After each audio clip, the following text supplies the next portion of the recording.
and invite Peter Rodgers to be our first lightning presenter this afternoon with his paper on the origin of the Alexandrian text. Peter, over to you. Thank you. I'll try and keep this within 10 minutes. Welcome from sunny California, which is not so sunny today.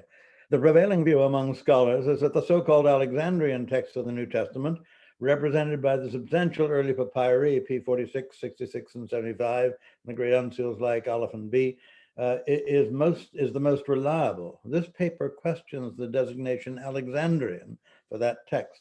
Recent research on early Alexandrian Christianity have raised some questions about this description. In particular, Roger Bagnall has noted the absence in the documentary papyri from Egypt of any reference to Christians or Christianity until the early 3rd century. Our very earliest documentary reference to Christians is P. Bass 16, dated early 3rd century, and Anne-Marie Lugendic, in her study of references to Christians in the Oxyrhynchus papyri, noted that firm evidence for Christians in that city appears in the mid-3rd century. Thus, we have an anomaly, the phenomenon of several substantial New Testament papyri, as well as Christian copies of the Septuagint, and a number of fragments from which may be dated to the late 2nd century, alongside a phenomenon of an almost total absence of any Christianity in the documentary papyri of this period. Roger Bagnall concludes that, quote, neither official records nor private contracts offer any hope of recovering 2nd century Christianity in Egypt. One solution to this anomaly, which Bagnall follows, is to propose a later date for the Christian papyri that then is commonly accepted, for instance, in the Louvain database. That would mean that P75 or 66, 46 are dated into the early 3rd century, consonant with developed Christianity in Egypt. Some will counter that the Alexandrian catechetical school, founded by Pantaenus and presided over by Clement and Origen, gives evidence of a developed Christianity in Egypt at the end of the 2nd century. But we must remember that the founder of the school, Pantaenus, was probably born in Sicily, and Clement may have been born in Athens. Not until Origen is the school's director of Egyptian birth. Some would follow Walter Bauer in suggesting that the proto-Orthodox Christianity was a latecomer to Egypt, preceded by Gnostic variety. Others see the later development of Christianity in Egypt as due to its ties to the Jewish community, which was so devastated by the Jewish revolt 113 to 117 and other such things in the 2nd century. The latter would be my preferred option, but in either case, the documentary evidence for any form of Christianity in Egypt before 200 is virtually non-existent. This situation adds fresh value to the suggestion of Eldon Jay Epp that although the papyri have been found in Egypt, they did not have to originate there, but could easily, in a matter of a few weeks, have moved anywhere in the Mediterranean area. In another essay, Epp writes of a dynamic interchange of people, letters, and books to and from Egypt, which asserts they could allow the extreme assertion, and then he says, assertion, that nobody would wish to make it, that none of the New Testament textual complexions represented in our papyri necessarily had to originate in Egypt. That's from Epp's collection of essays. This may well be the case for P. Oxy 405 from around the year 200. Colin Roberts believed that this fragment of Irenaeus against heresies penned in Gaul reached Egypt, as he says, quote, not long after the ink was dry.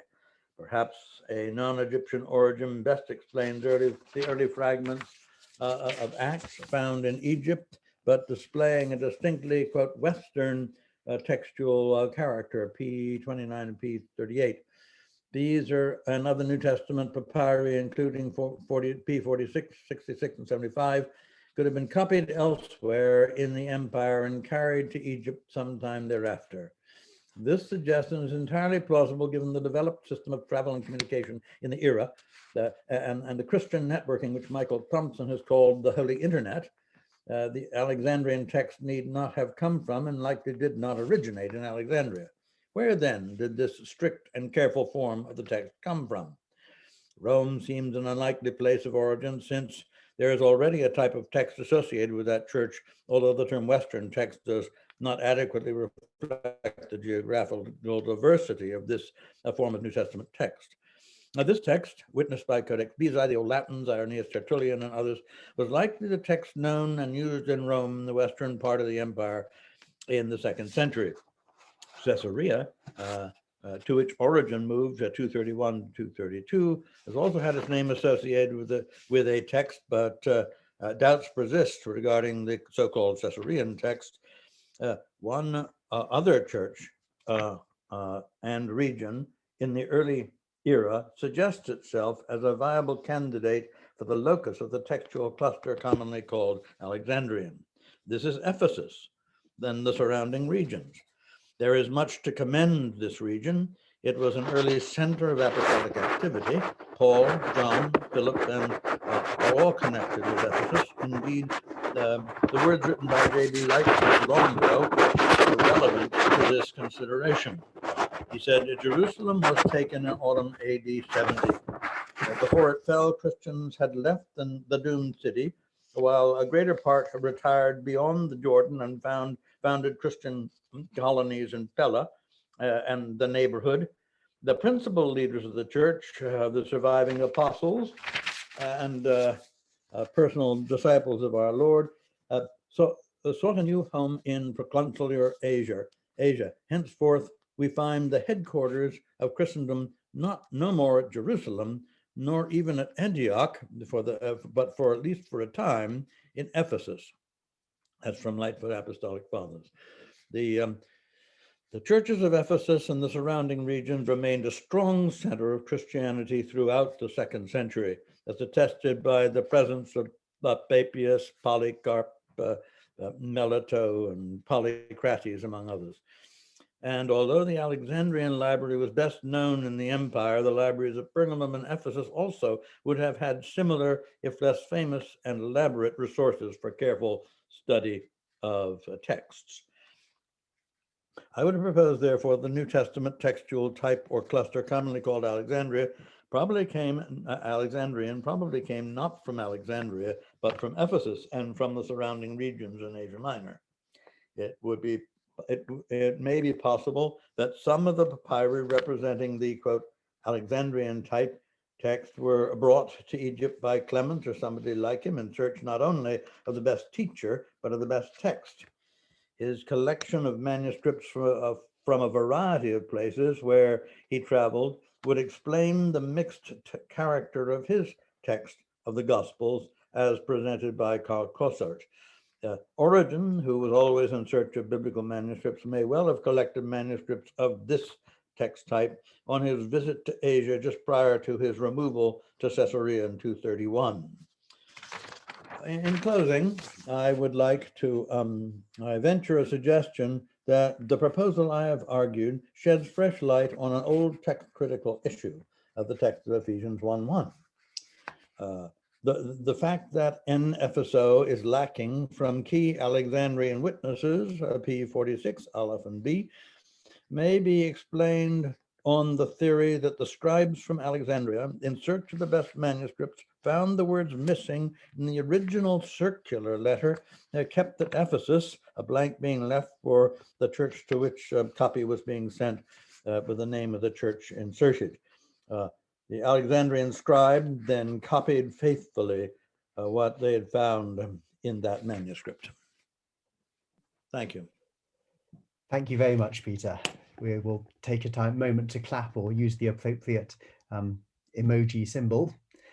And while we're doing that, if you want to be one of the 2 questions, please raise your hand using the reactions button or type something in the chat so that we can all see it. There was plenty to think about in that short paper, but thank you, Peter, for keeping to time as well. Paul, I see your hand up, please. Peter, thank you very much for an interesting paper and very wide-ranging. It's hard to know exactly where to begin. I mean, you push back against the idea that Christianity can be traced in any meaningful way in Egypt in the 2nd century. And you problematize some of the things about the catechetical school and even some of the Gnostics, I guess, going back maybe even to Basilides. But I wonder really for many places in the empire, if we have much certainty about Christianity anywhere before that time. And so, I mean, I wonder if those traditions about the catechetical school, which is our earliest tradition about any Christian school with certainty, isn't maybe a little stronger than you've suggested. So I'll just leave it at that one point. Thank you, Paul. Do I respond? Am I Yes. supposed to respond? Yeah, okay. Yes, and we do have Eusebius information, of course, and the catechetical school was there. If so, it probably was only really getting going in the last 2 decades of the 2nd century. And as I say, before that, we have virtually nothing in the documentary about papyri, certainly nothing. As to other places, we do have a lot of sort of literary evidence of a developed Christianity in Asia Minor, around Ephesus. And I mentioned some of the strong leadership. It seems to be one of the most robust places of Christianity in the 2nd century. And actually that lost its place in the early 3rd, I think. And that was, though I didn't have time in the paper to develop it, I think that the engine for that was the Quartodeciman controversy. Okay, super. Thank you very much. I don't see a second question leaping up, so that was a very stimulating fragment. And without wishing to move on too abruptly, thank you again, Peter. I'll pause that there.